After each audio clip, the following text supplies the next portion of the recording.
morning, everyone, or good evening, good whatever. If you're listening to Put Yourself to Sleep, that's all right, too. A little bedtime. Bedtime podcast. Let's go. This is the Bodybuilding.com podcast. I'm Nick Coleus. I'm the host up in here. And over to my right, we have Heather Eastman.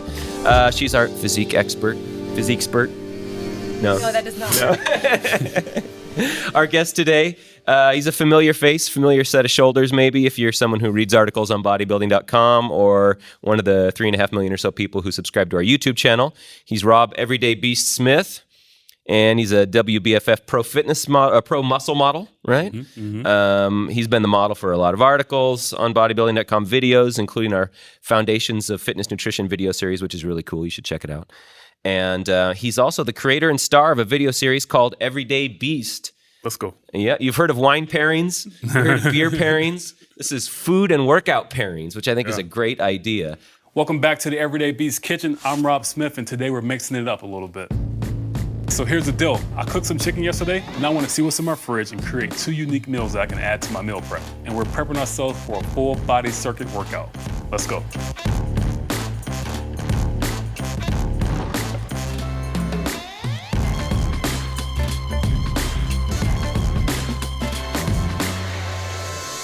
These have been getting a lot of traction on our YouTube channel, and so we wanted to have him on to talk about the beast life. So, Rob, thanks for coming, man. Hey, thank you for having me. That's right, and you're also an editor, but you work here too. Yeah.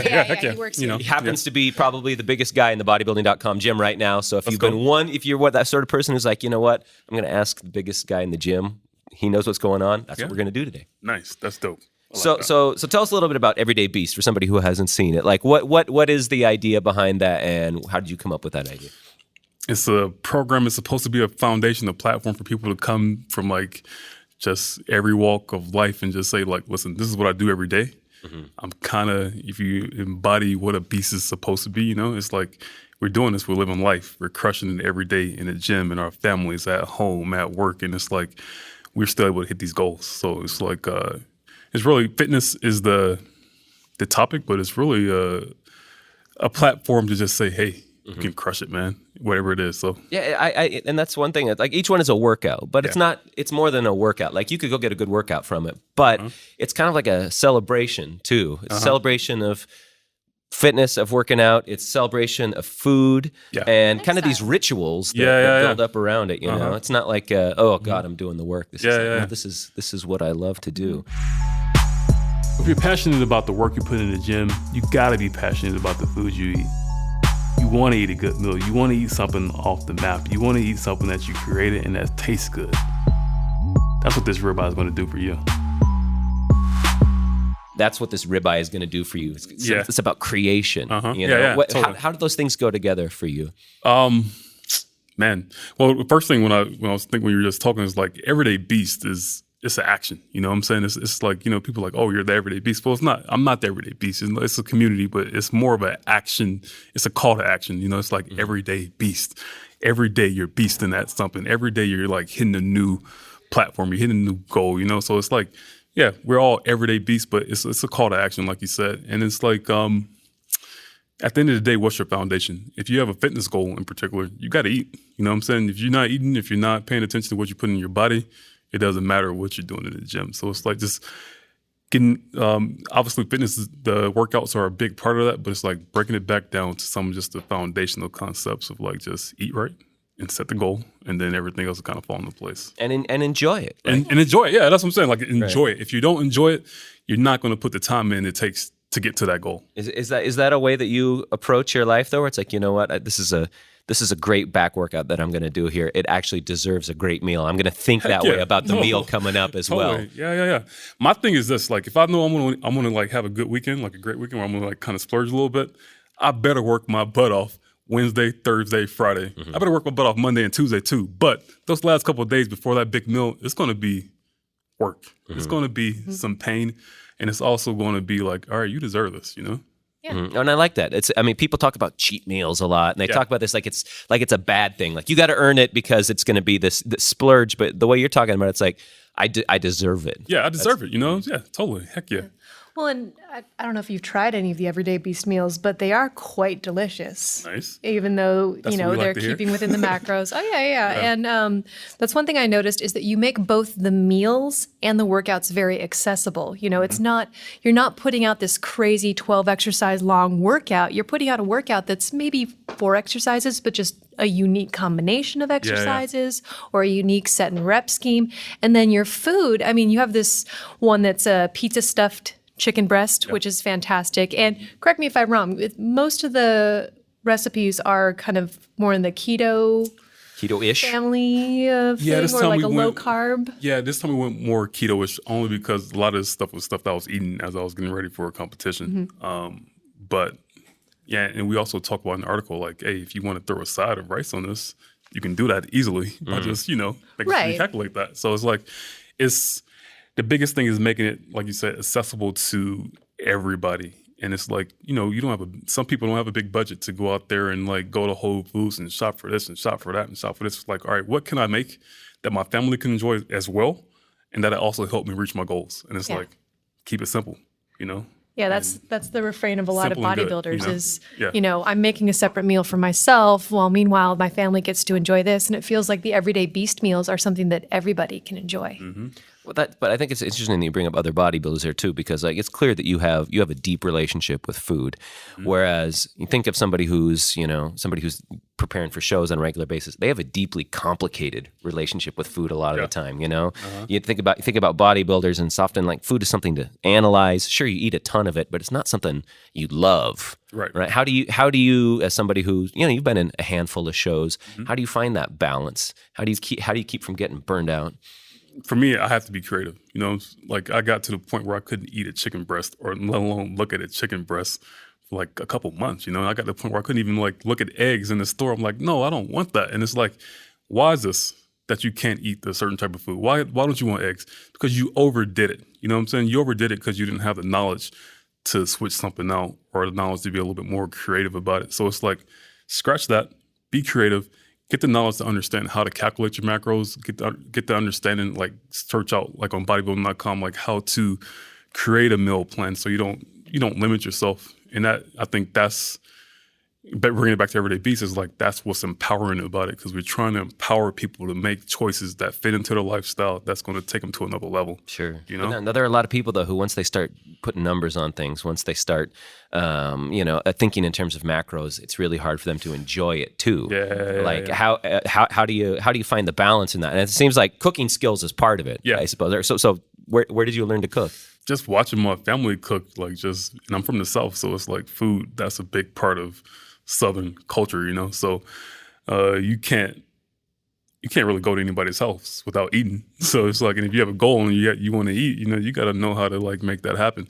And I know like a lot of times that macros or micronutrients can be discouraging to people, but it's like, all right, if you want this, there's going to be some give and take. You're going to have to be like, all right, I'm going to be responsible, and I'm going to want this enough to learn the macros so I can empower myself to make those creative choices.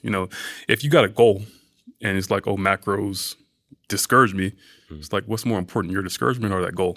You know what I'm saying? And so it's like, how can we as a platform help people get over that hurdle and then empower them to make those creative choices, with their diet? Yeah, and take ownership of that. I mean, you got to take ownership of it. And as a man though too, it's not often that you hear about, a man really want to take ownership of his food. It's in the South and every place else. It's really easy for men just to trust women to make food for them. No, totally.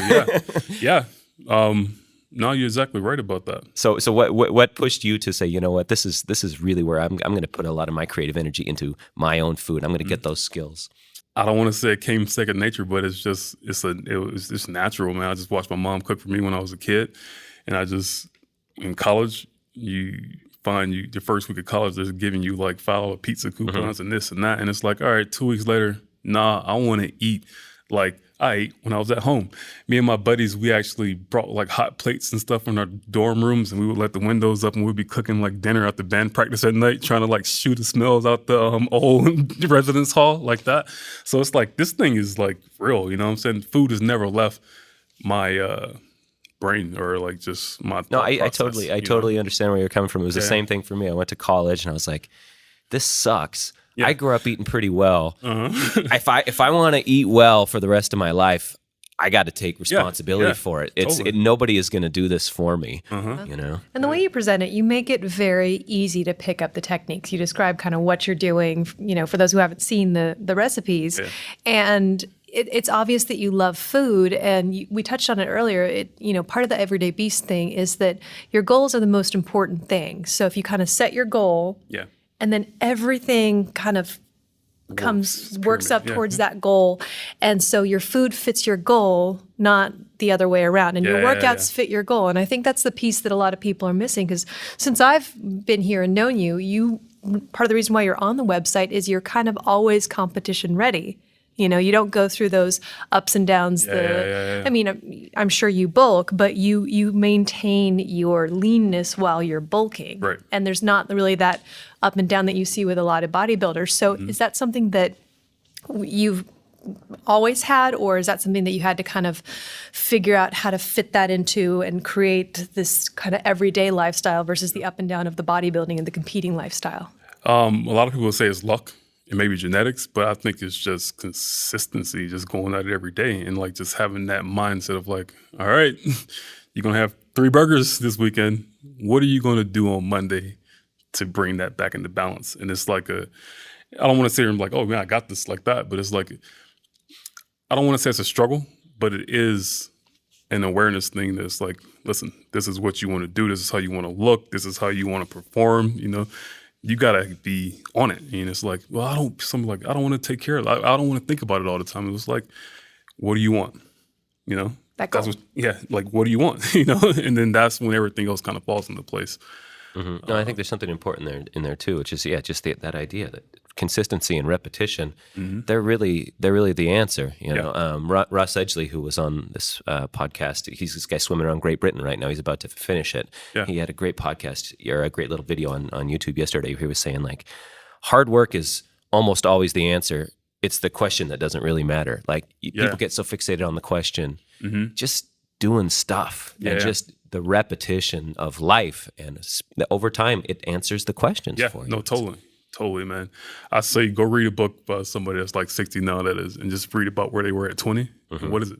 It's the consistent. It's the everyday beast that person did in whatever field that was.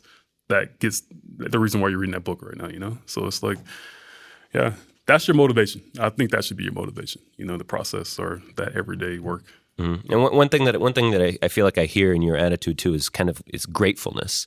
And we did a profile of you on the site a few months ago. It's like a fit employee profile, and you talk about gratefulness on there, sort of as, you know, like you think about hunger and hungry children. It seems like a lot. Like it's not just thinking about how lucky you are, but thinking about, you know, just being grateful for what you have. So tell me about, like, I don't know, what is your relationship with hunger like? Because it seems like it's something that informs a lot of what you talk about. Yeah, I just think that I'm from the South, you know, and a lot of, obviously all over the country is people who face food challenges and stuff like that, and like just a lack of education around different food issues and access to food and like food systems, stuff like that. And it's just like, I've dealt with it, you know what I'm saying? Mm-hmm. I've seen it. I see people in my family that deal with just the miseducation that comes with food and like horrible food systems. You know what I'm saying? It's not that people don't have a choice or people don't want to do it. It's like, if you're not educated and if you don't have access to the healthy foods, that's the problem, you know? Mm-hmm. It's not the person or the kid. And it's like, if you're feeding the kids something bad in school and they're eating that every day, that kid's not necessarily making that choice. That's a circumstance. That's the choice they think they have. Yeah. So that kind of gets me a little like upset when somebody's like, oh, that person's lazy. Right. Or this mom is lazy. Well, no. What is this mom making? What's the food systems that she's in? What does she have access to? You know, and it's like that type of stuff like makes me get a little like, no, don't say anybody's lazy. They might not have the know-how or the knowledge to make those right choices. So just growing up in Georgia, growing up in Atlanta, and like being from that environment, it's like you see that, and then you go to New York, and then you live in Manhattan, you live in Brooklyn, and it's like, Jesus Christ, there's so many people hungry in this country, you know? And then you think about our country, and then you think about around the world, and it's like, it's kind of overwhelming. There's so much. So much food out there, but so many people are still Yeah. hungry. Yeah. And do then- you remember kind of when you felt like the curtain was pulled back and you just sort of saw this? Maybe you had never seen it before. I think what really opened my eyes to it was like trying to get bigger and then eating the excess, like a large amount of food, and then sometimes wasting that food. And then I'm complaining like, hey man, I can't eat 4,000 calories a day. I only hit 3,000 calories. And then you sit back down and you're like, wait a minute. I'm complaining because I can't get big enough. I can't eat enough food to get big enough when there's people struggling to eat. Like, shut up, bro. Eat the food and get in the gym. And then it's like what the charity thing is like, fine, if you're going to eat a lot of food and if you're going to like try to do this, something better be coming back to the community. Like, it's fine. If I gain this 10 pounds, I want $2 or $5 for every pound I gain. Donate that back. And it's like, I can't get behind the, it's fine to have goals. It's fine to want to be bigger and to better yourself. But at the same time, you have to be aware of what's going on around you, you know? So Yeah, absolutely. that's it for me. Now, you said that it kind of upsets you to hear people say, oh, that person's just lazy. Yeah. Do you get a reaction when people say, oh, you're just genetically that way? Oh, like, yeah. does that, because they're kind of two sides of the same coin. And it's like, fine, if it's genetics, but it's like, you don't see what I do every day. You know what I'm saying? You don't go to bed when I go to bed. You don't get up when I go, get up in the morning. And it's like, that stuff, I'm at a point in my life now where it's just like, all right, meet me in the gym. Let's talk. You know, and not to be cocky about it, but it's like, if you're going to say something not, open, it's like, come on, just meet me in the gym. Walk with me for a week and then we can talk. Yeah, because I feel like both of them are equally dismissive. Yeah. And a lot Walk with me, yeah. a lot of the top bodybuilders get that kind of, oh, well, you're a genetic specimen Yeah. and that's why you are where you are. And it's like they're not understanding It's a lack of everything that knowledge. happens behind Yeah. the scenes. So you seem to be very much, and that again, this pops up in, your episodes, that Yeah. it's very much about educating. This is not one workout and you're done. This is an everyday kind of thing. One thing I like though about Everyday Beast is the comments on YouTube. Yeah. They're funny because whatever, YouTube's a shithole for comments. Yeah. But the ones that are on these Everyday Beast episodes are things like, I wish Rob was my neighbor so I could hang out and train with him. You know what? The funny you said it, because I lived in Brooklyn for about 2 years, and we live in the higher, not a high rise, it's probably like 11 floors, nice building, but you pass these people that you see every day, and they're going to different walks of life. They're doing this. You're like, hey, and then you just go to apartment 2B, or you go to apartment. You see these people, and it's like, what if you had a bodybuilder next door, and he invited you in, and you just had a conversation? That's what that kind of like. That's the original thought process like that. I talked to my buddies maybe like 4 or 5 years ago in New York about that. I was like, what if we did this? The bodybuilder next door, you just come down, you sit down, you have a meal, and then you go back to your apartment, whether it's 6E, 7E, 7B, you know what I'm saying? It's just like you see these people, you just see them in the lobby, you just see them, getting mail and stuff like that. But it's like, No, I think it's great. I think that'd be a really cool way to do this too, where it's like, the next logical extension of an Everyday Beast episode is you have somebody, you work out together, you sit down, you have dinner together, and you have a conversation, like a podcast, like the whole experience. I think that'd be great. Maybe somebody's doing that out there, but I think we need to make that happen. you need to make that happen. Yeah, because you're intuitively answering a lot of questions in those episodes, but then you could get even more kind of Yeah, no, into that like dive conversation. down a little bit more into it. Yeah. I totally get So let's talk training a little bit, because one thing that I liked about the profile we did about you on the site once upon a time was that you didn't just start out lifting, right? You were a 175 pound, 6'2" string bean Yeah. in a group aerobics class. Yeah. Right. So tell us a little bit about your history with training and Yeah. and when you got serious about that. Yeah, so I was always active. I ran track in high school, was in the marching band in high school. What'd you do in the marching band? I was a saxophone player and I also was a drum major. So Oh, you're the drum major too. Damn. See, that's a prestige position right there. yeah. I hated the drum major because I was in marching band. That guy was always telling me what to do. Yeah. And then I went to college. I was in the marching band. Didn't do drum major that, but I was all banded up. But then, what happened? So I went to film school, did a little training in film school, came back home. I was sitting in Georgia. I was like, dang, man, I was waiting tables. Nothing wrong with that. I actually enjoyed it. Met a lot of people, and food has always been like, whether I'm working for a catering company or working for waiting tables, food has just been there. But then I was just like, dang, I need to do something. I need to change my life. I kind of got down a little rut, and I wasn't doing anything. And my lady named her Sandra Holt, she had a fitness studio, Synergy Fitness, and she's like, Rob, just come to one of the classes one day. I was like, oh, just kind of for fun. Yeah, just come check it out, you know. And it's like, if the place I was in my life at that point was like, you know, thinking 21, 22, not really knowing what the next step was going to be.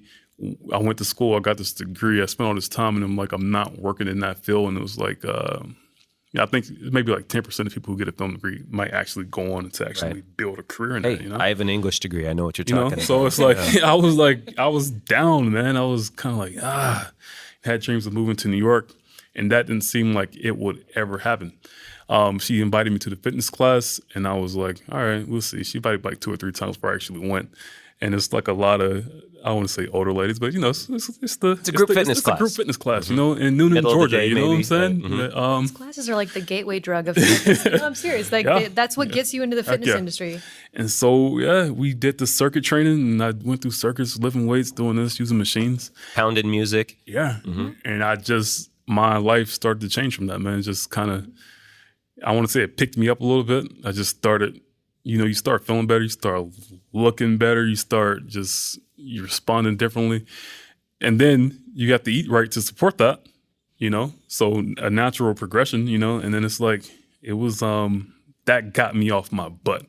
And I just want to say it was a mental change, not only a physical change, because it wasn't really a physical change at that point, right. but it was the more. Physical change takes a while. Yeah, it was a mental change. And I think within a year, I had moved to New York. And I got a job at a publishing company, and I was like on my way. And then my step from there was to join. I mean, I moved to New York. I moved to Jersey with one of my buddies from high school. And then I moved to New York, which is like a month or two period, and got my job at the publishing company. And I was like, wait, I don't know anybody, you know? So then I joined the rugby team because I wanted to do a group sport to meet people. And then joining rugby, I had to get big so I wouldn't get killed. Yeah. You know? So you're talking 170. So you got to... Okay, so you're playing rugby in Jersey? New York. So that's a big population. Yeah. Like there's going to be some big boys out there. Yeah. So playing rugby, I'm on the wing, which is it's a back position. And so a smaller guy can survive out there, you know? But I've always been fast track. So I want to be fast and big and be able to run through some people. So I had to eat. And that's kind of where fitness really kind of took off from there, like actually bodybuilding, shaping the body and trying to get a little bit more powerful and just, you know. But when you think about a rugby player, you know, and I don't want to offend the rugby players out there. I really, really don't want to offend the rugby players out there. You don't, so Nick's address is. Yeah, no, you don't think about somebody who's built like a bodybuilder, right? I mean, it's a block. A rugby player, he is a thick guy, right? Totally. I don't know. Do you get shit on the pitch for that? Oh man. Well, let's see. I get a lot of crap for it, a lot of shit for it, and then I get targeted for it. Like, you know, the next biggest guy wants to come get me because I'm bigger. He wants to prove himself. But then it's a bad situation for him because he ends up laying on the ground somewhere. And it's like, all right, bro, you tried it. put that shoulder down. Yeah. A lot of people assume that, you know, if you are a physique competitor, if you're a bodybuilder, you've got show muscles but no go muscles. And exactly. And you know, in the very first episode, your workout was hill sprints, and that's a very functional workout that also lends itself well to aesthetics. And that's another thing that you notice in these training programs is that your workouts, you know, you're doing farmer carries, you're doing stuff that's not necessarily just a regular, you know, lift this up and put this down. It has a purpose behind it. And so that's... But there's still some bodybuilding in there. Yeah, no, There's still some isolation exercises in there, but it seems like you train in a way that lends itself to your multiple interests. Yeah, exactly. Multiple. Yeah. At what point did you kind of segue from rugby into maybe I should step on stage? Do a show. I'm going to really try to be the all men. Yeah, so I think I had, it was maybe 2015, I was like, all right. For some reason, I stopped playing rugby for a little bit. And I was like, all right, let's just get in the gym. And it just kind of worked out. I did an IMBF show. I said, like, I'm going to do this show. It was a natural show in like Lower Manhattan. I did that. I got like seventh place out of 8th. It was a bummer, you know, but it was like, you did it. You know what I'm saying? You didn't win, but you did it. You know, it's your first show. And I was completely, didn't know what the heck was going on, you know, starved myself, probably jacked my metabolism up a little bit, ate chicken, boiled chicken, asparagus, and sweet potatoes for like weeks on weeks. And to do that in New York is like crazy. Yeah. Like That's no fun. Yeah, you have to go to the grocery store and buy like sweet potatoes for $5.99 a pound. I'm like, oh, you know, but I'm not just that's just funny. But did that show, and then I just I kept in touch with my rugby guys. I would go out and just watch it, and then eventually I just got into it, and then I actually after that show since I had kind of starved myself a little bit, I was like, I'm not doing this anymore. And at that point, I was really like, I want to do fitness. One of my bosses was a competitor as well. And I left, I was working at a PR company. I left the PR company and started kind of producing some work for Men's Fitness and did some stuff with Gillette, looked at health focus and whatnot. And then the opportunity to come work for Bodybuilding.com came along. And I was like, this is money. I get to do video editing, work for a fitness company, and, you know, just a new experience and whatnot. So when I got here, I was like, all right, let's do it. The culture just kind of like grabbed me. I was like, fine, maybe I'll step on stage again. And I did another natural show here. Then I did maybe the Idaho Cup right after that. And I was like, all right, cool, man, you did it. You know what I'm saying? You got Each one was maybe a little bit better experience. Yeah, and then you just keep getting better and better. And it's like you get tighter, you get tighter, you get tighter. And it's like, okay, I got to push myself. And it's funny because even today, it's like I get to that lean point where I think I'm there. And it's like, no. Go a little bit further, and you just get better and better each time, and that's just kind of progression. And then I became a WBF pro. Then I went back out and started playing rugby again. So I went back out with the larger frame. So I used to be at back, but now if I'm 170, I'm now playing rugby at 225, 220. That's a big difference.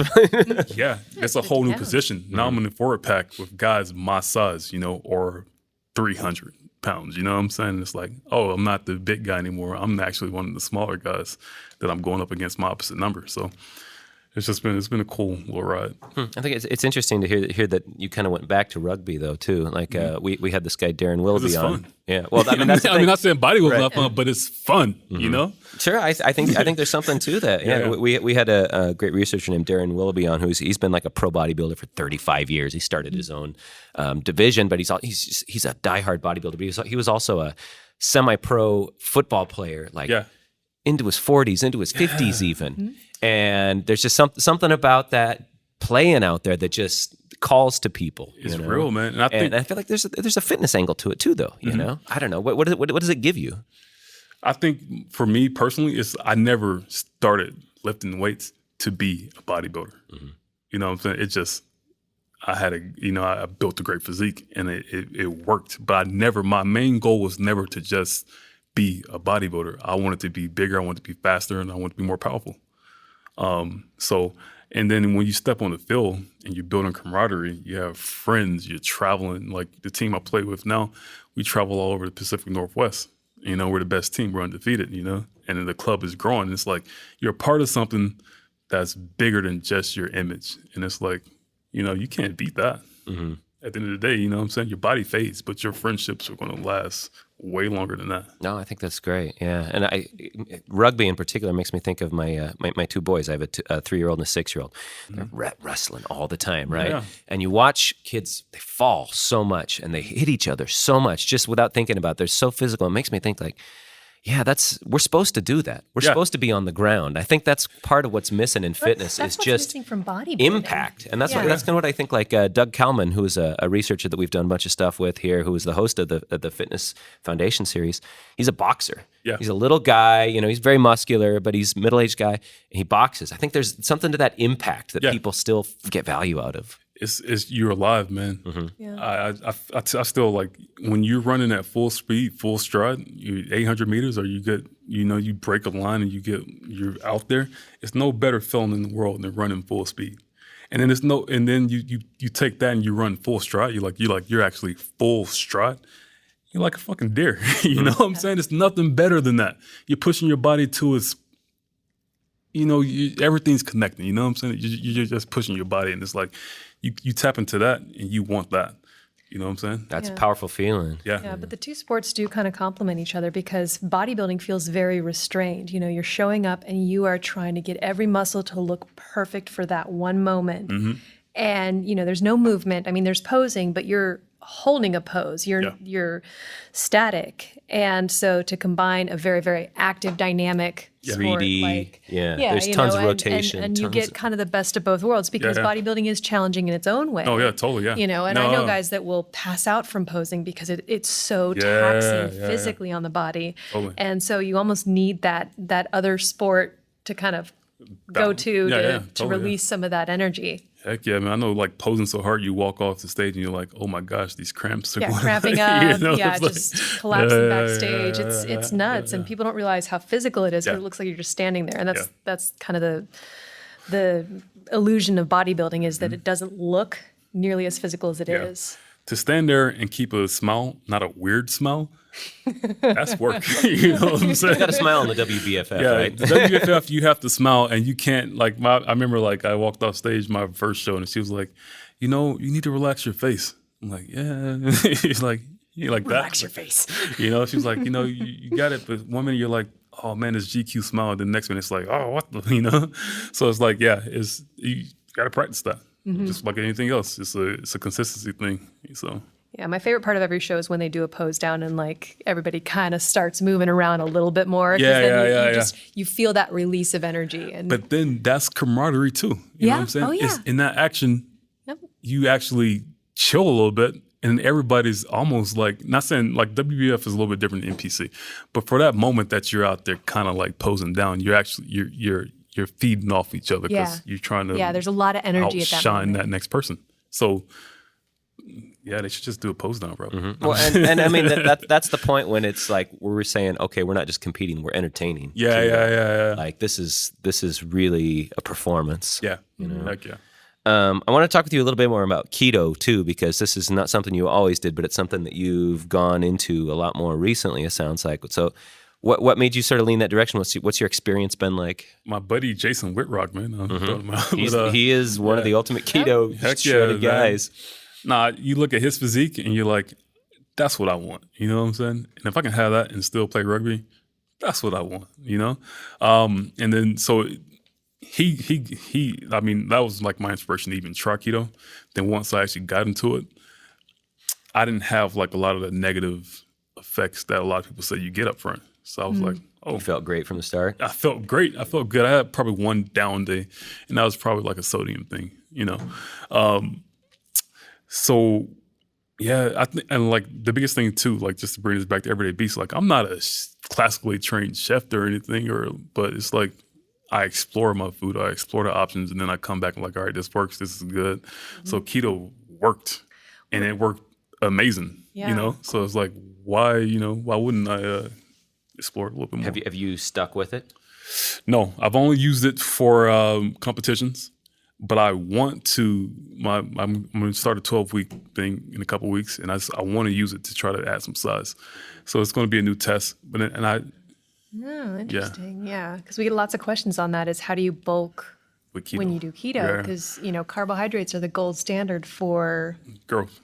Yeah. Right, and for athletic performance, for a lot of you'll find people say, oh yeah, keto works well for a bodybuilder preparing for a show, but for somebody on the rugby pitch, they need some carbs. Yeah. Did you find that you suffered at all there? I never. I didn't use it while I was playing an active sport.